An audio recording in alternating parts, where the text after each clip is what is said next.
Danielle Internet, and I am back with another video. As you can tell from this title, I will be going over how to do a head-to-toe assessment. This assessment will not be a full head-to-toe assessment, but it'll be a short head-to-toe assessment. The reason I'm doing this video is because it actually is an assignment for one of my classes, and we have to share it with YouTube. So I was like, this will be a good video to share on my YouTube channel. But the thing is about this head-to-toe assessment is going to be a little bit different. So as we go further into the video, you will notice what I am talking about. But before we start into this video, make sure you like, comment, and subscribe so you can stay tuned to my other videos and also keep up with my life.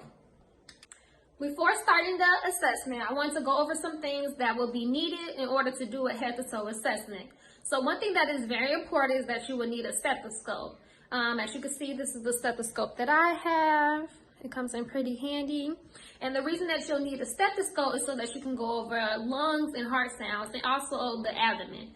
And for the abdomen, that just lets you know if the bowel sounds are active or if they're not active. Another thing that is essential that you'll need is a pen light. A pen light is so that you can view the eyes, and here is the one that I use. And yes, everything is pink because that is my favorite color. And something else is a blood pressure cuff. In the hospitals, they normally use an automatic blood pressure reading, but I feel like it's always good to have a manual just in case, and you never know. Sometimes the machines don't read the blood pressure accurately, and that is, hey, you can use your own blood pressure cuff, and I'll show you mine. Sorry, I'm getting kind of out of breath for some reason. I think I talked too fast. But this is the one that I use, and I actually got this a while ago. I took a CNA course, and this is it. And then also you need a watch. The one that I use is just my regular Apple Watch, and this allows me to keep up with the time when I check respiration rates and plenty more things. As I stated in the beginning of this video, that this assessment will be a little bit different, and this is where things are going to get a little bit different. So normally when a person does a head-to-toe assessment, they have an actual person, but me, since I moved away from where I normally from to come to nursing school, I actually live by myself. And then it's kind of hard for me to find somebody because we have this coronavirus going on. So I will be pretending this assessment, and I'll be kind of making it a little bit different, but I'll be going over the key points that I use in my basic head-to-toe assessment. So as you can see, this is my person that I'll be using. This is actually a picture of me when I graduated my first degree, but I want to stay over how to do the neuro part of an assessment. So this is the part where I'll be going over how I do my basic head-to-toe assessment. It is kind of hard because I don't have an actual person here with me, but I'll go over as much as I can and try to demonstrate it on this wall so that you guys can get an understanding of how it is. So I'm going to act like I'm really in clinical, and I'm going to go over the things that I do for my basic head-to-toe assessment. So I come in, well, I knock first, hand hygiene, always important, and I introduce myself. So hello, Mrs. Brown, my name is Danielle. I'll be the student nurse taking care of you today from 7 a.m. to 7 p.m. or whatever time that you guys are from clinical for. And I'm just coming to do a quick head-to-toe assessment on you. I want to start off by doing blood pressure and checking your vital signs to make sure everything is okay. Then I'll go into a more detailed assessment with you. Is that fine? Yes or no? The patient will more than likely say yes, unless you have a patient that really does not want a student nurse, which is okay because that definitely happens sometimes. It hasn't personally happened to me, but I have witnessed it with other classmates and clinical students as well. So I'm going to come in, put the blood pressure cuff on my patient's arm. It is very important to make sure that you check in documentation which arms can be used. Sometimes patients have fistulas or anything, which means that you can't use that arm for blood pressure or blood draw. So it's very important to know that as well.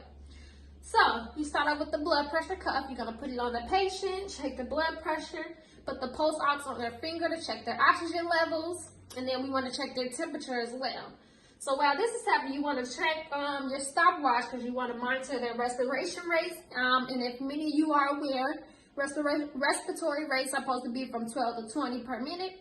So the quick way that you can do it is just monitor how many breaths that they take in 30 seconds and then just times that back too, and it'll give you your full minute.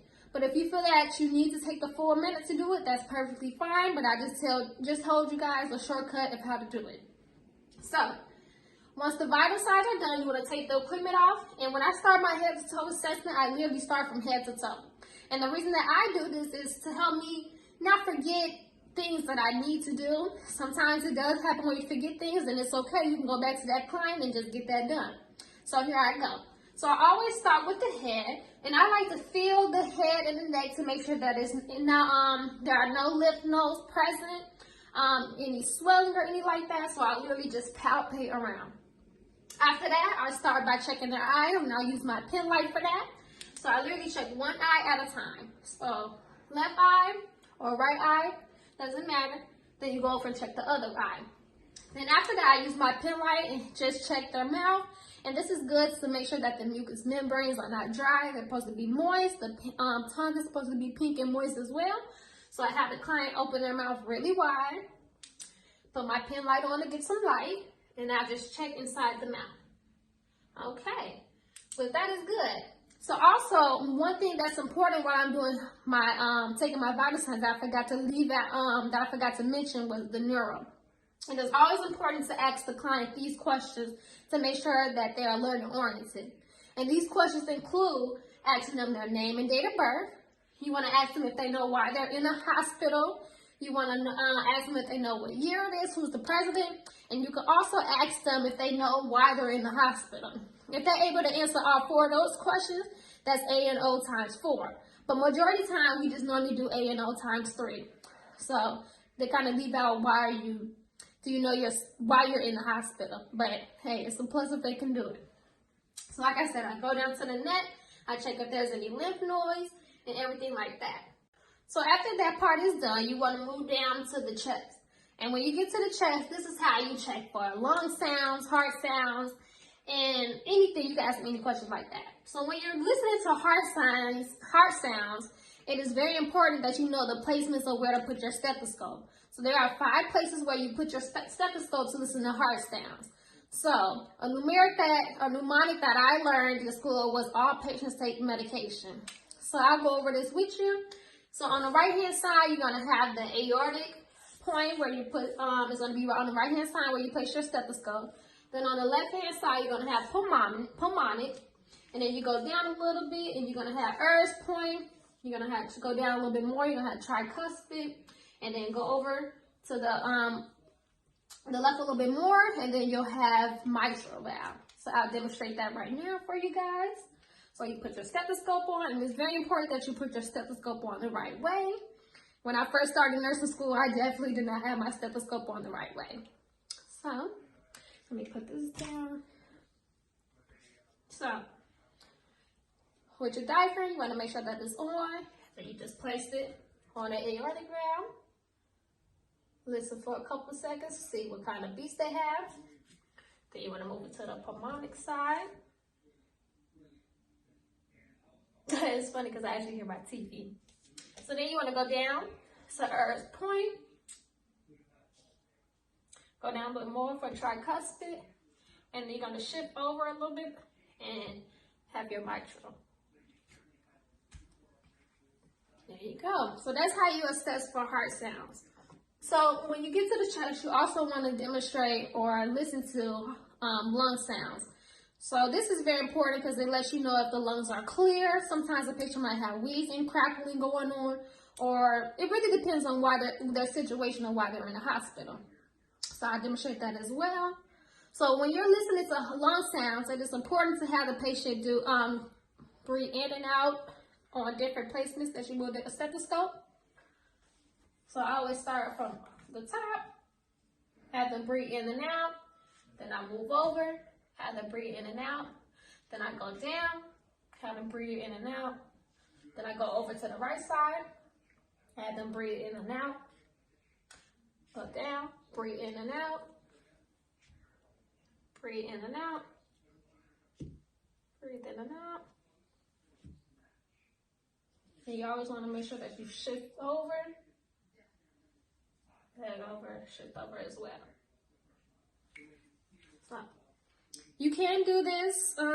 Some people do it without the patient breathing in and out, but I feel like for you to get the accurate results, it's important for the patient to breathe in and out. So that's normally all that I do when it comes to checking the heart and lungs. But also on the upper extremity, it's also important to check that patient's arm to make sure there's no swelling going on, and also to use their arm to check their pulse.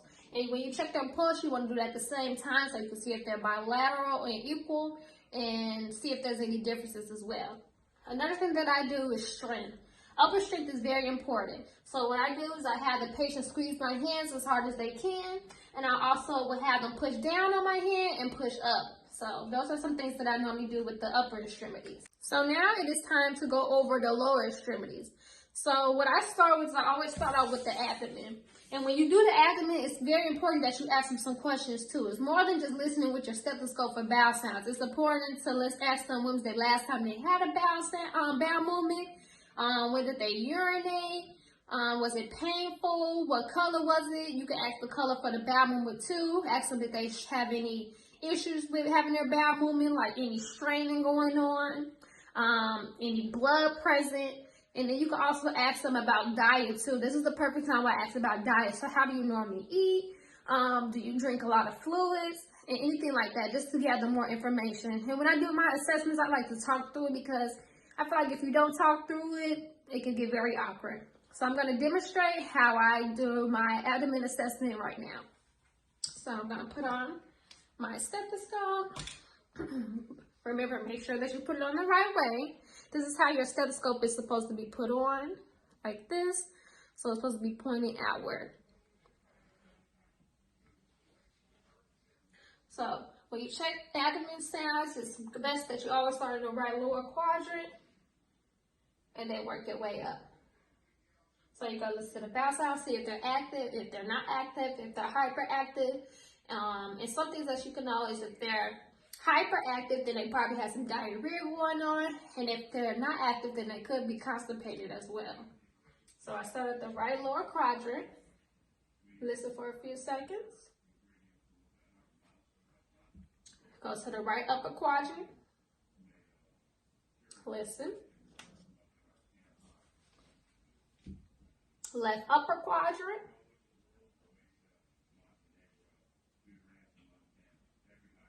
Left lower quadrant. And the reason that they say that you should go this way is because you want to go in the route that the intestines are going in.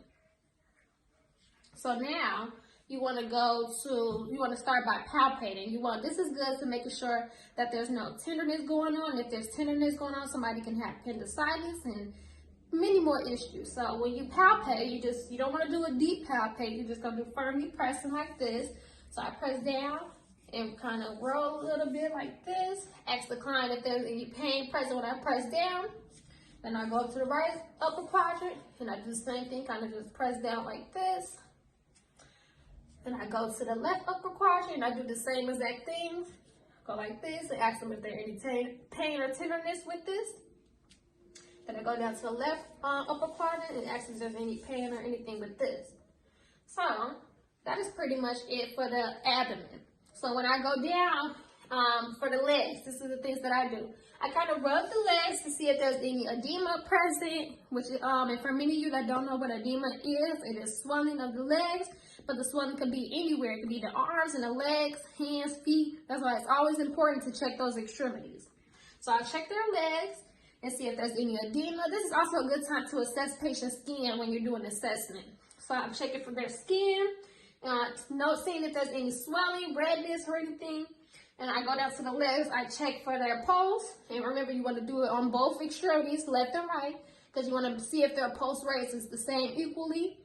So I do that, see if their pulse times +2, +1, +3, or absent. And I go down to their feet. And when you go down to their feet, you do the same thing. You check for any edema, and you want to check the pulses as well. And this is also a good time where I check strength. So you have the client press down on your hand with their feet, and you have them press up on your hand with your feet. So also, I forgot to mention, when you're checking lung sounds, you want to check from the back as well. So normally I do this too, but it's okay if you start now. So after that's done, you can move on to the back. And this way you're going to listen to the back of the lung sounds. And you're going to do it the same places that I demonstrated earlier. And that is it. That is normally the things that I do for my basic head-to-toe assessment. Like I mentioned before, this is not a full head-to-toe assessment. If that was, that would take way longer. And I am so sorry, you guys. I wish I had an actual person to demonstrate this on for you guys. I know it's kind of hard for you to visualize on a wall.